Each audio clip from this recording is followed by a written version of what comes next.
মৰমৰ মা, তুমি ভালে আছানে? আজিৰ চিঠিখনত ক'ত আহিছোঁ জানা? তুমি বান্ধি থৈ যোৱা তোমাৰ ঘৰখন, যিখন এসময়ত মোৰো ঘৰ আছিলে। আজি বিয়া হৈ আহিলোঁ বুলিহে মোৰ ঘৰখন বেলেগত, তথাপিও মনৰ মাজত সেইখনেই এখন ঘৰ। আৰু তুমি অবিহনে এইখন ঘৰ হৈ থকা নাই। এটলিষ্ট মোৰ মনততো ঘৰ যেন নালাগে। যি হওক, এইখনৰ লগত এতিয়াও বহুত আৱেগ জড়িত। আৰু সেইকাৰণে সুমায়ে প্ৰথমে চবতকৈ মৰমৰ মানুহ বুলিয়েই ক'ব লাগিব। মই কুকুৰ নহয়, মানুহ বুলিয়েই ভাবোঁ। সেইকাৰণে এয়া লাকি, মোৰ মৰমৰ ভাইটিটো বুলিয়েই কৈছোঁ। আৰু লাকিৰ লগত মৰম কৰিলোঁ অকণমান। পিছত বাকী লাকিৰ কাহিনী ক'ম, তুমিতো তাক চিনি নোপোৱা। আগে আহিছোঁ আমি খানা পিনালৈ। মামাহঁতে যত্ন কৰি পোলাও মাংস বনাই থৈছিলে বাৰু। বেছি মামাৰ ভিডিঅ' নাই বাৰু, মামাক দেখুওৱা নহ'ল। জুবেৰকো দেখুওৱা নহ'ল, মামাহঁতৰ ল'ৰা। লাজতে সি কেমেৰাৰ সন্মুখত নাহে যে। মামী আছিলে বাৰু অকণমান কেমেৰাৰ সন্মুখত। আৰু এতিয়া এয়া মেইন মানুহ, তোমাৰ মানুহজন দেখিছা, নাতিৰ লগত ব্যস্ত। এয়া নাতি আৰু নানা দুয়োটাই চাউলেদি খেলি আছে। এইখন ঘৰততো আৰু খেলনা নাই, গতিকে এইখন ঘৰত প্লেটত কেইটামান চাউল লৈয়ে মামানে চাউল গন্তি কৰি আছে। আৰু দুয়োজন আব্বাই, মোৰ শহুৰ দেউতা আৰু নিজৰ দেউতা, দুয়োজনে কথা পাতি আছে। আৰু ড্ৰয়িং ৰুমটো কিমান বদলি গৈছে মা দেখিছা? এইটো ড্ৰয়িং ৰুম আচলতে ময়ো এতিয়া চিনি নাপাওঁ। যিটো ড্ৰয়িং ৰুম তুমি এৰি গৈছিলা, সেইটো ড্ৰয়িং ৰুমৰ পিছত আৰু এবাৰ মই বেলেগকৈ সজাইছিলোঁ। তুমি যোৱাৰ পিছত 10টা বছৰ এটা বেলেগ ড্ৰয়িং ৰুম আছিলে। তোমাৰ বিয়াৰ চোফাখনো এতিয়া ঘৰত নাই, দেখিছানে? ই পুৰণা হৈ গ'ল বুলি সেইখনো বেচি দিলে দেউতাই। আৰু সেই সেউজীয়া ড্ৰয়িং ৰুমটো এসময়ৰ তুমি থাকোঁতে গুলপীয়া আছিলে, গুলপীয়াৰ পৰা পিছত গৈ এসময়ত সেউজীয়া আছিলে মোৰ বিয়াৰ সময়ত। খুব ধুনীয়াকৈ নিজে হাতেৰে প্ৰত্যেকটো বস্তু পচন্দ কৰি সজাইছিলোঁ। এতিয়া সেইটো ড্ৰয়িং ৰুমো নাই, এতিয়া সেই ঘৰটোৱেই নাই। এই যে ছোৱালীবিলাকে বিয়াৰ পিছত গৈ বহুত দিন মাকৰ ঘৰত থাকে, মইতো মাকৰ ঘৰ বুলি ক'বই নোৱাৰোঁ। তথাপি পুৰণি ঘৰখনত থাকিবলৈও যাব নোৱাৰোঁ, কাৰণ ঘৰখনেই যে নাই। টেণ্টৰ নিচিনা অৱস্থা কৰি থৈছে, জানানে নাই? আধাখন ভাঙি দিলে। কিয় ভাঙি দিলে তোমাক ব্লগটোত আগলৈ কৈ আছোঁ ৰ'বা। মুঠতে এতিয়া আব্বাই নিজেই 2টা ৰুমত কোনোমতে থাকে। আৰু এইয়া তোমাৰ পুৰণা ডাইনিং ৰুমটো আছে, আৰু মাত্ৰ বেডৰুমটো আছে, আৰু কিটচেনটো। এইখিনিয়ে যে ঘৰ বুলি বাকী আছে আমাৰ। আৰু নতুনকৈ সৰু চাই এটা কাম চলাও ড্ৰয়িং ৰুম বনাই লৈছে, যিটো তুমি দেখিলা। এতিয়া এইবোৰৰ কাৰণটো তুমি দেখি থাকিবা। আগে তোমাৰ নাতিৰ কৰ্তব্যটো চোৱা। তোমাৰ বিয়নীৰ লগত মামানৰ খেল। দুয়োজনী মায়ে যদি এবাৰ লগ পালা হয়, কিমান যে মোৰ আশা আছিলে, ইমান ইচ্ছা আছিলে। এইবোৰ আৰু পূৰণ কৰি নিদিলা আৰু ন তুমি? পিছে মামানে ঠিকেই, তুমি নোহোৱাকৈও ঠিকেই এনজয় কৰিছে। তুমি থাকিলে নিশ্চয় বহুত বেলেগ হ'ল হয়।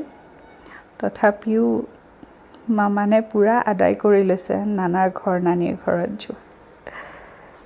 সি আব্বাক দেখি খেলিব চেষ্টা কৰে, কিন্তু সেই যে তাৰ এটা প্ৰব্লেম, কোনোবাই বেলেগে কোলাত ল'লে, এদিনীয়া মানুহে, তাৰ বহুত অসুবিধা হৈ যায়। সেইটোৱে হ'লগৈ। আব্বাকতো সদায় নেদেখে। আব্বাই মৰমতে কোলাত উঠাই ল'লে, আৰু সি দিলে একেবাৰে ভেকৈ কান্দি। এতিয়াই সেইটো চিন দেখিবা, চাবা। সিটো বেছিখিনি সময় নিজৰ বাপেকৰ লগতেই খেলিলে বাৰু। পেণ্ট চেণ্ট খুলি একেবাৰে আৰু সি ফ্ৰী হৈ থাকিলে। পিছে এইখিনিতে হেপী আৰু লাকিৰ কাহিনীটো কৈ লওঁ ৰ'বা।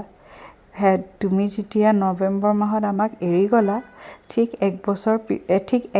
এটা মাহ পিছতে ডিচেম্বৰ মাহত উলুবাৰীৰ ৰাস্তাৰ পৰা হেপীক উঠাই লৈ অনা হ'ল। হেপী তেতিয়া আছিলে এটা মাত্ৰ এমহীয়া কুকুৰৰ পোৱালি। আৰু তাক উঠাই অনাৰ 1 মাহ পিছতে লাকিক পাইছিলোঁ বিচাৰি। সি হয়তো তেতিয়া খুব বেছি 2 মহীয়া আছিলে। আমাৰ ৰাস্তাটোৰ নলাটোতে পৰি আছিলে। ইহঁত দুয়োটাক উঠাই আনি পালিলোঁ আমি। 10-12 বছৰ থাকিলে। হেপী কমচে কম 12 বছৰমান থাকি সি ঢুকালে যেতিয়া মই কেলকাতাত পঢ়ি আছিলোঁ তেতিয়া সি ঢুকাওঁতে মোক ফোনত খবৰ দিয়া হৈছিলে সেইদিনা কিমান কান্দিছোঁ জানা আচৰিত কথা ন তুমি এৰি গ'লা আৰু মই এটোপাল চকু পানী ওলাব নোৱাৰিলোঁ কি যে পাথৰৰ নিচিনা হৈ গৈছিলোঁ আৰু হেপিয়ে এৰি যাওঁতে বহি কেনে 2 ঘণ্টামান অকলে অকলে কান্দিছোঁ হোষ্টেলৰ ৰুমত আৰু সেইটো লাকি এতিয়ালৈতো ভালে আছে আগলৈ ক'ব নোৱাৰোঁ আৰু যিহে উৎপাত তাৰ গজালৰ মাজে মাজে ঘূৰি থাকে এইবিলাক গজাল বুলি কওঁতে মনত পৰিল এতিয়া বুজিলানে কাৰণটো ঘৰটো কেলে ভাঙি গ'ল আমাৰ কাৰণ এইফালে নতুনকৈ অকণমান কনষ্ট্ৰাকশ্যন চলি আছে ঘৰ সৰু সুৰাকৈ ঘৰ বনি আছে দিনে ৰাতি মিস্ত্ৰীয়ে কাম কৰে সেই মিস্ত্ৰীৰ আৱাজত আৰু তাত থাকিব পৰা যায় জানো তাততো থাকিব পৰা নাযায় সেইকাৰণে তোমাৰ নাতিয়ে তোমাৰ ঘৰত থাকিবই পৰা নাই তাক পিছে ওপৰে দেখাবহে আনিলোঁ আৰু এয়া দেখিছা আম্মা হাৱা খাই আছে ওপৰত ইমান ধুনীয়া বতাহ বলি আছিলে নহয় এইটো মামান বাপেকৰ কোলাত ওপৰৰ পৰাই তাক চিৰিয়াখানাৰ পাহাৰ দেখাই দিছোঁ আৰু চিৰিয়াখানাটো লৈ যাব পৰা নাই এতিয়ালৈ বুজি পোৱাও হোৱা নাই বাৰু আৰু আমাৰ ঘৰৰ ওচৰ পাছৰখিনি কিমান বদলি গ'ল দেখিছানে বিল্ডিং হৈ গ'ল চাৰিওফালে ক'ত আগৰ দিন আসাম টাইপৰ ঘৰবোৰ একেবাৰে নাইকিয়া হৈ গ'ল আৰু চিনাকি মানুহবোৰোতো নাইকিয়া হৈ গ'ল সেই গলিটোত থকা বৰ্মন আংকল দত্ত আংকল এতিয়া যে কোনোৱে নাই আণ্টিহঁততো আগতে এৰি গৈছে আংকলহঁতো নাই এতিয়া বৰগোহাঁই খুৰা তেওঁ নাই দাস খুৰাহঁত আছে অৱশ্যে এতিয়াও সেইটোৱে আৰু পুৰণা মানুহৰ ভিতৰত মেধি আণ্টিয়ে আছে চাগে সকলোকে দেখিলে তোমালৈ বাছ মনত পৰে ঘূৰি আহিলোঁ ঘৰলৈ ফ্লেটলৈ হাজবেণ্ডৰ ঘৰলৈ মানে আৰু এয়া পইচা গণি আছোঁ মামানৰ দিনটোৰ ইনকাম ক'ত কিমান আশীৰ্বাদ পালেহি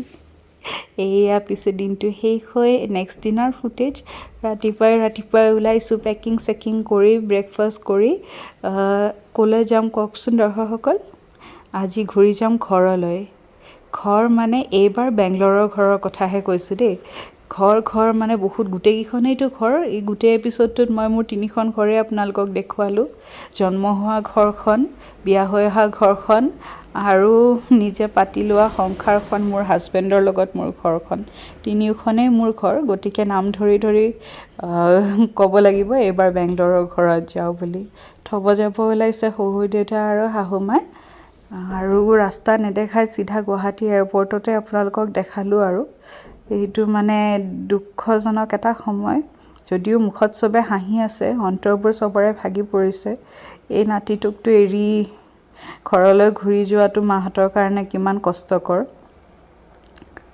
সি পিছে বেছি একো বুজি নাপায় অলপ দেৰি মনটো বেয়া কৰিলেও আকৌ সি নিজৰ খেলা ধূলাত ব্যস্ত হৈ গ'ল চুটকেছৰ ওপৰত বহি লৈছে দেখিছানে চুটকেছৰ ওপৰত বহাটো তাৰ একদম বিৰাট পচন্দৰ কাম আৰু এনেকৈ বহি লৈ যেন তাৰ মানে ডেইলিৰহে অহা যোৱা কোনো ভয় দৰ লাজমান নাই যে ওচৰ পাজৰ মানুহে চাই আছে কনচিয়াছ একেবাৰে নহয় আৰু সি একবাৰ স্নেক্স খালে অকণমান লগত মানে লাঞ্চে বুলি ক'ব পাৰি আৰু আমাৰ দুপৰীয়াৰ ফ্লাইট আছিলে আমি যদিও ঘৰত খাই আহিছোঁ সি ঘৰত ভালকৈ নাখালে সেইকাৰণে এয়াৰপৰ্টতে হওক জবৰদস্তি খুৱাব লগা হৈছে আৰু যিমানে মানুহৰ মাজত নহওক কিয় তাৰপিছতে ডাইপাৰ চেঞ্জিং ৰুমত এইখন চাইকেল অন্য এজনী সৰু ছোৱালী চলাই আছিলে তাৰপিছত তাকো লগা হ'ল তাই নামি দিলে সি উঠিলে অকণমান চলালে আৰু ফ্লাইটৰ ভিডিঅ' আৰু লোৱা নহ'ল এয়া চিধা আহি বেংগলোৰ এয়াৰপৰ্টৰ পৰা ওলাই দিলোঁ